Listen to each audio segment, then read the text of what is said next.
E, and Khara.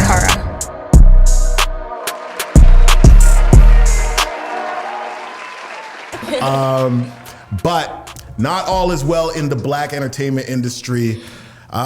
This one hurt me. This one hurt me a little bit. Tyler Perry won a humanitarian award at the Oscars this year, and he did himself a speech, and I didn't like it.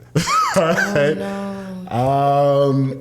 What was his speech? I saw his last speech. Yeah, I want to hear about this. Okay. Where he talked about, making the table, all that good stuff. Yeah, because he been saying and doing some good things. He does a lot of great things. I think that whatever it is that my personal feelings aside, I never want to put out there that I'm taking away from his movement, that I'm taking away from all of the positive things that he's done for the black community. The film studio that he established last year It's amazing. Is a work of art, and I love it.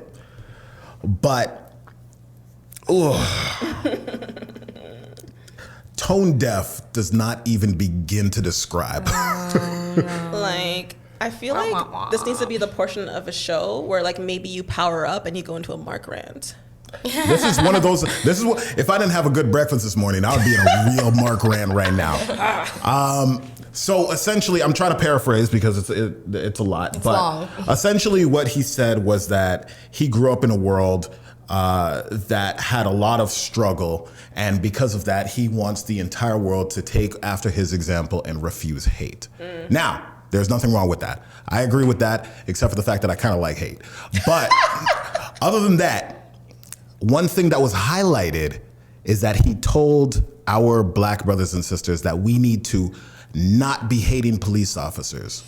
We need to make sure that both sides are considered equally. Now, here's my problem with equality. Go off, Marc. Go off. My problem with equality, my problem with saying no to hate is that there is not an equal opportunity within that statement. Black people do not hate police officers because they're wearing a badge or because of the color of their skin. Black people have very mixed feelings. I'm not going to speak for every black person, but black people tend to have very mixed feelings towards police officers because they tend to murder us. Yes. I don't see the two things as equal sides. Yeah. And I think that it is very, very irresponsible of somebody like Tyler Perry to use his platform at the Oscars and spout out this false equivacy.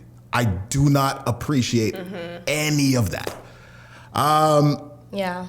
I think what people need to understand is when you reach a certain level of stardom, there's something that separates you besides race, and that's class. And he's entered a new class, and so sometimes it's hard for people in that class.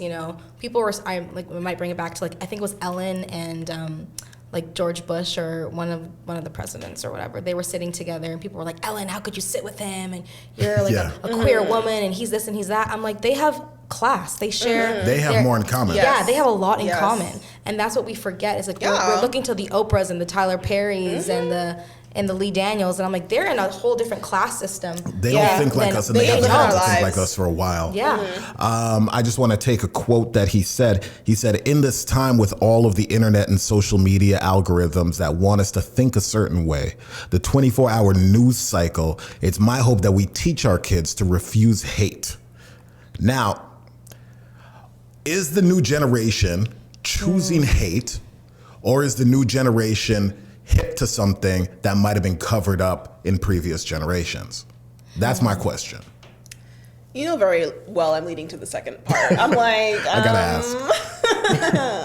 Yeah, I just feel with us in particular, I guess we're that newer generation. So our parents and grandparents may have like literally been alive when they were like doing desegregation. Desegregation. No, you're right. When, in the middle of desegregation. Like my grandma was definitely alive. Yeah. My mom's the child after that. So I just feel like with her upbringing, it was like, let's not talk about it. Let's just thrive. Yeah. So then my mom's this happy-go-lucky person, but when it comes to matters of race, I get really fired up. Like, yeah, I get fired up for her. I'm like, Mom, don't you see that was a racist? And she's like, I'm like, no. Yeah. You know what? The thing is, as far as I'm concerned anyway, is that I don't have a problem with the previous generations feeling like they needed to thrive, they needed to get past. A lot of us come from immigrant parents. Yeah. And, you know, you kind of put a lot behind you to maintain for your future. Yes. You know what I mean? And your kids are a part of that. That said, I'm a millennial. I grew up in a world that gave me access to all of the information of the universe by the time I was 18, which means that as much as I understand where my parents were coming from and previous generations were coming from, there is a lot of systems of racism that need to be dismantled. Yes. There's a lot of systems of white supremacy that need to be dismantled, and the patriarchy and homophobia and transphobia and xenophobia. We are a global world that is connected, and it can't just stop there. We have to repair damage that was done in previous generations. It's not enough to just refuse hate. No. I will say though, like I remember having this conversation with my parents. Yeah. That, you know, technically I'm first generation, even though they both came here at very young ages. So sometimes it feels like I'm second, but I'm really first. And I was watching Judas and the Black Messiah. Oh, a fantastic movie. Yes. Should have won for Picture of the Year. Yeah.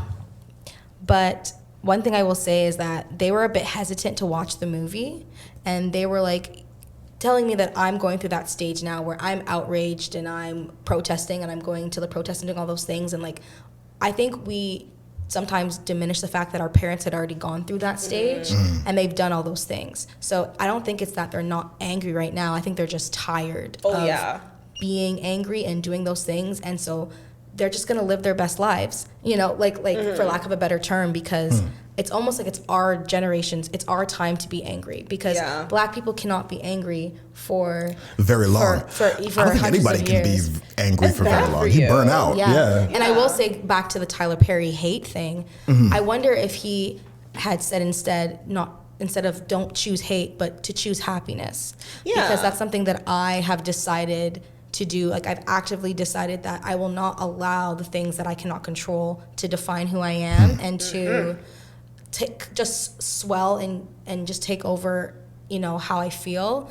And it's hard when you're scrolling through your timeline and it's like, this person was convicted of killing this Black man. Oh, this Black woman was shot, and she's not a woman, she's a child. She's 15, and this like Latinx person was killed, and this and that. And it's like, I could allow all those negative things. Like I could choose, I could be angry, but I actually do dispel from hate, and I choose to still be happy. I choose to look at that and get upset and mourn, but then go get ice cream with my best friend after, because I deserve happiness, you know? But see, one thing that I find is, I agree with everything you're saying, 100%. I think that there is a huge difference between choosing hate and choosing not to live your life. Like, live your life, you know what I mean? But I think that this whole, you know, turn off the world thing is... We can't do that. It's disingenuous at best. Absolutely. I mean, Malcolm X had 3 beautiful daughters that he took to ice cream. Yeah. But he's Malcolm X. Yeah. You know what I mean? But that's what Tyler Perry should have said. He shouldn't have said, don't choose hate, because we don't choose hate. No. Absolutely not. We don't, but he should have said, choose happiness. They be hating. There you go. That's a new Malcolm X quote. The hate be landing on us. We didn't land on it. So here's the thing with Marc, E, and Khara.